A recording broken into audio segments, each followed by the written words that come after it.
In 2017, Nike made $1 billion bet. Sell directly to you and step away from the stores that built it. The idea was bold. Own the customer, own the data, own the experience.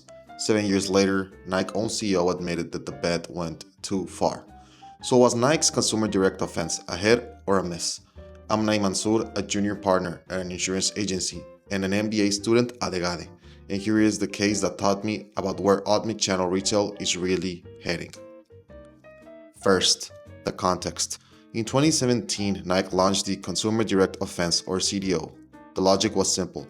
Get closer to the consumer than anyone else. Nike poured money into its own stores, into a powerful app ecosystem, and into data acquisitions like Zodiac and Select to predict demand. It built 5 digital concepts like the House of Innovation, and it grew a membership program to more than 160 million members who spent far more than regular shoppers. At the same time, it cut ties with wholesalers like Amazon and Zappos, and at the first, it worked. By fiscal 2022, direct sales reached 42% of revenue, gross margins climbed up to 46%, and Nike posted record income. On paper, channel control looked like the future. Then it really hit.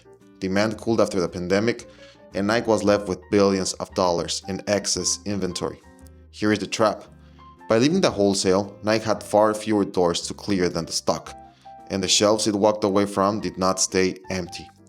Rivals like On, Hoka, and New Balance moved straight and grew fast, while Nike's own running credibility slipped.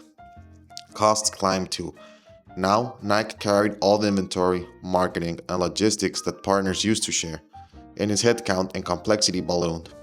In fiscal 2023, net income fell for the first time in years. The lesson is sharp. Omnichannel is not the same as direct-to-consumer only. And that is a real story for retail. True omnichannel puts a customer at the center, not the channel. Shoppers do not think online versus store. They want to discover a product on Instagram, try it at a partner store, reorder it in an app, and feel like it's all in one conversation.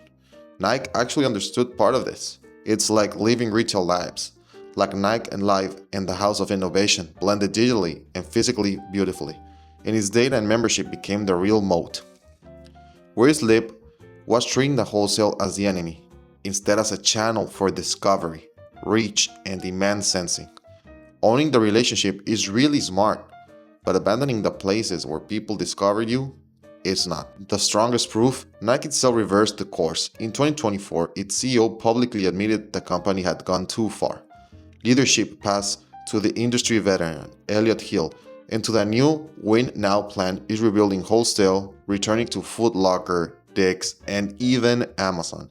In the most recent quarter, North America wholesale grew doubling digits and running grew over 20%, even while China stayed weak. The channel Nike tried to kill is now powering its comeback. Now, compare a brand that went the opposite way, Glossier. Glossier was a pure direct-to-consumer darling, built on the community and online buzz. But pure DTC hit a growth ceiling and its online sales stalled. So in 2023, it did the unthinkable for a DTC brand and entered around 600 Sephora stores.